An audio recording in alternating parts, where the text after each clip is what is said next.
Oh, Tuesday night, we're back to see the poor old TR6 again, the 76, Les's dream, and we've come to put a tarp on it. I think Les has got sort of an agreement to buy the car. I'm just going to see if we can put a deposit down on it, and obviously got a flat tire in the front here. It's definitely looking better sitting on the paved surface versus in all that grass. So anyway, we'll see what we can do to get a tarp on it, at least so it won't get rained on until Les can get it picked up. I think the gent that owns it's gone on a couple of weeks vacation, so it'll be probably a couple of weeks before we can move it. Anyway, we'll be back. So Les has put the top down. It's a nice night out, so Les is ready to roll. We're going to fire it up, take it for a spin. Anyway, we're going to tarp it up. Just check the driver's side floor again. It's not an original floor. It looks like it's been patched. I don't know whether it's been overlaid or not, but there's no holes in it. Visible holes. So anyway, we'll put the tarp on it just to keep some of the water off until Les can get this situated and the sail figured out. Next time we come, we're going to bring a pump and pump that front tire. Les has got his first edition for the TR6. He's got some custom Ford mud flaps for it. I think he got them off his Capri. So yeah, those are going to look sharp, Les. It's going to look like a it's going to look like a rally TR6. Yeah. Good job. Yeah, nice. All right, so we've got a rudimentary tarp on it. I'm not sure if this will do it more good than bad, but the damage had already been done on this car, unfortunately. Too bad the previous owner hadn't tarped it up prior to it getting completely soaked inside. Anyway, it'll keep the water out for now. Hopefully, like I said, Les will make a decision on this and get this car picked up fairly quickly so we can get the interior components out at least and get it started to dry out anyway. Get all the old carpets and the seats out and that kind of thing. At least we'll get it to smell a little bit better. So all that stuff's going to need to be replaced anyway, so just going to have to go into the trash. Yeah, that's it for tonight. We'll come back and visit some other day. Hey, good morning guys. Touch coming at you. Saturday, August the 4th, just coming up to 8 a.m. Absolutely beautiful day today, or going to be a beautiful day. It's going to be hot though. It's going to be probably about 30 plus degrees Celsius and around 95 degrees Fahrenheit.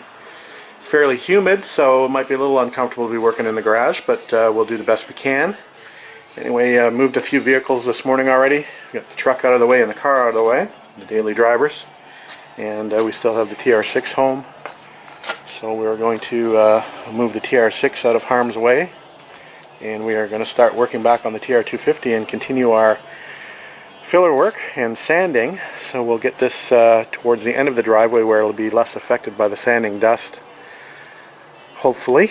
Anyway, probably just going to push it out. It's probably a little too early to start it up and move it out. So we'll just use some foot power to get that out of the garage, and we'll park it at the end of the driveway.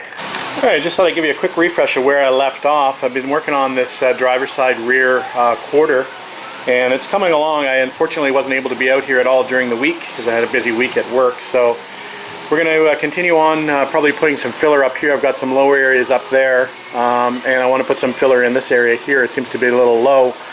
So we're going to work on this little area up here, and we'll sort of extend it across to the center of the filler cap location. And we'll sand off what's not required as far as filler work is concerned. We just want to make sure that's nice and flat. Then we're going to start working on this side. We're going to grind this back to fresh metal, and we're going to make this side look a little bit better as far up as we can go. Again, I've still got to do some welding on the B-post on both sides, so we're not going to go too far where the filler is going to be affected by the heat. I still need to come back down this way towards the bottom of the car. I think what I'm going to do is I'm going to move the car forward so I have a little bit better access, so that'll take a little bit of work to do that since the thing's up on jack stand, so I'll probably have to get a couple of blocks under the frame and use a couple of similar jacks to move that forward. So we'll do that a little later on, but we can definitely work on the top side that's a little bit more accessible until we get to that point where we need to move to this bottom side. That's it for now. That's what we're going to do. I've got the filler out on my little table. It's definitely going to be a hot one today. It's already smoking hot out here. I've got the fan on. It's not even 9 o'clock yet, so I've been preparing for a long, hot day. Actually, it's going to be not too long of a day today since it's a long weekend here. It's a family reunion kind of weekend for me. We always historically have done this on the long weekend in August up here, so I'm going to be meeting with my family today and tomorrow. So we'll spend the morning and early afternoon out here, and then we'll head over to my sister's to be with the rest of the family. Okay, we have the passenger side now prepped for its first coat of fiberglass filler. We've got it scratched down with 36 grit in the groove. We just used a die grinder to get that nice and scratched up, and then we've used a 60 grit pad on a DA to do the rest. So we've got enough scratch for that filler to adhere to. So sorry about the shadows, but that's what it looks like before the filler goes on, and we'll come back when we get a better idea of the shape of that. Alright, just coming up to 1 in the afternoon, and we're probably going to call it a day. Got to get ready to go to my family reunion. So managed to get a couple coats of filler on this side, and it's looking not too bad. Just getting this area back in here shaped, trying to make them equivalent. I don't really have a good reference point to work from since these panels were in pretty bad shape, so I'm just trying to make them look fairly half decent. I went up to my TR4 in storage to take a quick look, and they weren't that much more help to me. So we're going to make the best we can of these, and like I said, just make the profiles the same on both sides. So yeah, it's looking better. At least those ugly weld lines are now covered. So that's looking definitely a bit better. Anyway, we'll get back out here tomorrow morning and we will continue on. See you then. Alright, Sunday, August 5th, and just coming up to 8:30 a.m. Going to be a hot day today in the garage. It's got a heat warning here in Newmarket today. It's supposed to go up to about 34 degrees Celsius, which is about 95 degrees Fahrenheit, somewhere around there. And the heat warning says high humidity. That means it's going to feel like it's 104 degrees Fahrenheit. So I'm not sure how much work we'll be getting done in the garage today. Well, I'll try to get a little bit done. I'm going to do some errands. I'm going to go and get some gas for the lawnmower. We're going to get the grass cut this morning and the tree trimmed before it gets too hot out. And then we'll decide what we want to do with the car. I was thinking I might even do an indoor project today, and I have 3 rebuild kits standing by for my Weber, my triple Weber DCOEs. So maybe we'll do that today. Haven't decided yet. We shall see. Anyway, off to get some gas. Alright, just coming up to about 10:30. Getting really hot out here now. Chores are done, so the grass is cut. I didn't get a chance to weed eat because I'd bought a weed eater a couple weeks ago. I bought a still weed eater, and I've gone to use it for only the second time, and I can't get it started. So I'm not sure what's going on with that. Anyway, the trees are trimmed. Most of the debris picked up, all bagged up over here. So we're going to drop the back of the trailer, going to grab the carbs out of it, and we'll take them inside. Bet you it's hot in there. Alright guys, as mentioned, it's too darn hot to be out in the garage today, so we figured we'd do an indoor project. So we've got the Webers inside, and we've got the 3 rebuild or tune-up kits, I guess they're called, from Redline. So we're going to go ahead and break these carbs down and install the tune-up kit components. I will take you along once we get these a little bit further apart. Anyway, that's what they look like today. This is the cleanest of the 3. I did a little bit of polishing on this one earlier a few months ago when I took these off the car, and maybe I'll post a link to my video up in the corner when I actually put these in an ultrasonic cleaner and soda blasted. They look a lot better than they did back then, but they still have some way to go, I think. Got my little Dremel tool here and some aluminum polish and some polishing compound and some little felt bobs. So I think we're going to try to do a little bit of polishing here after we get the new kits put in as well. Probably going to do a little bit of painting. These should be like a cadmium color. I'm probably just going to gold paint these, and these brass components here, I'm probably just going to try to polish those up a little bit better. Other than that, I don't want to make them too blingy, but I do want to make them look a little bit better than they do now. They're not bad, but they can be better. Okay, so here's the tune-up kit I'm using. This is the Redline Performance tune-up kit for Weber DCOE 40 and 45s. There is the part number there if you need it. Here's what comes in this kit. It doesn't have the floats in this particular kit. It does have all the gaskets and that kind of thing in here. So, and there we go. There's another part number on there if you need it. So yeah, it looks like all brand new gaskets, brand new washers, fiber washers, etc. Looks like a new needle in there. So anyway, we'll go ahead and open this up and we'll see what we've got. Okay, here's a little breakdown of the contents of the kit. So various gaskets, various O-rings, various fiber washers, various washers, the filter screen, the jet, and the valve. So there you go. Not cheap, these kits. I think they're about $26 or $30 US per kit. So I've got $90 worth of carburetor kits here, which equates, that's $90 US, plus shipping, plus conversion to Canadian is probably about $150 worth of kits here to rebuild these carbs. So anyway, it is what it is. The Waco kids. Little blazing saddles on a Sunday afternoon while you're rebuilding your carbs on your family room table. Anyway, we've got the carb pretty much torn apart as far as we're going to go. It's an old brass float carburetor. The newer ones are the plastic or nitrile floats. So these are the old brass float versions.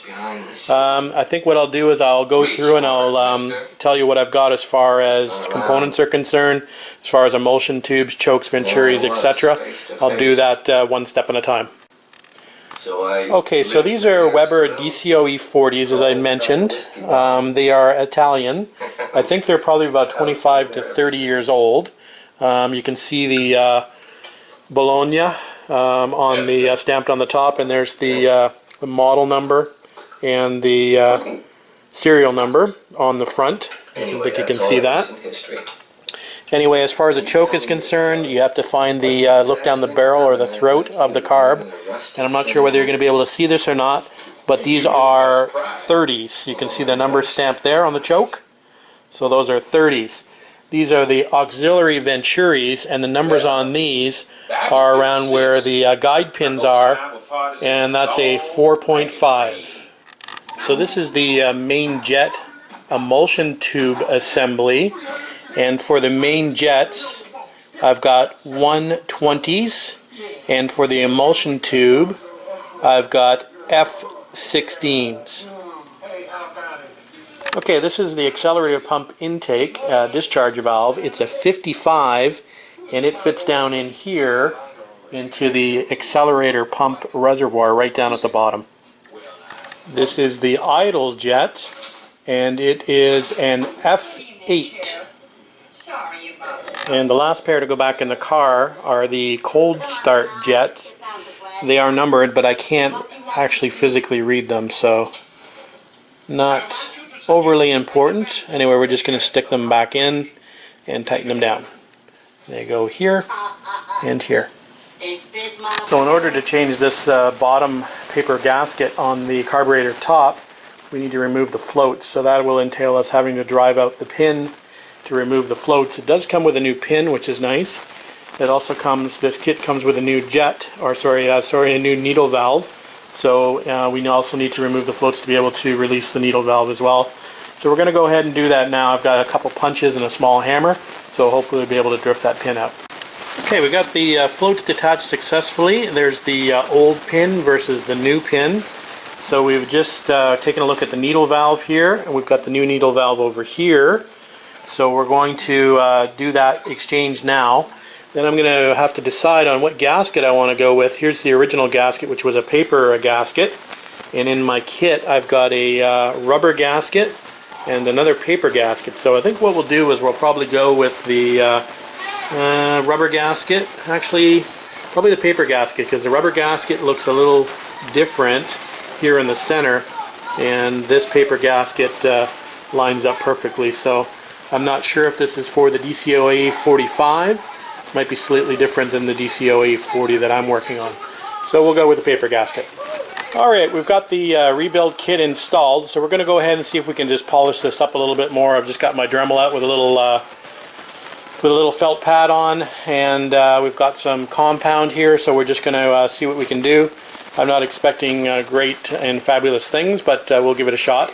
Like I'd mentioned before, we're going to actually take this out, rough this up, and probably paint this cap here, inspection cap cover. So we'll do that after we finish the polishing. Alright, Monday, August 6th update, end of the long weekend up here. I managed to spend a few hours here and there on the rebuild of the carburetors, so I think they look pretty good. I did paint the inspection covers. I tried to do sort of a cadmium coating on them. Again, they're not perfect, but I think they look a heck of a lot better than what they looked like when they came off of the car.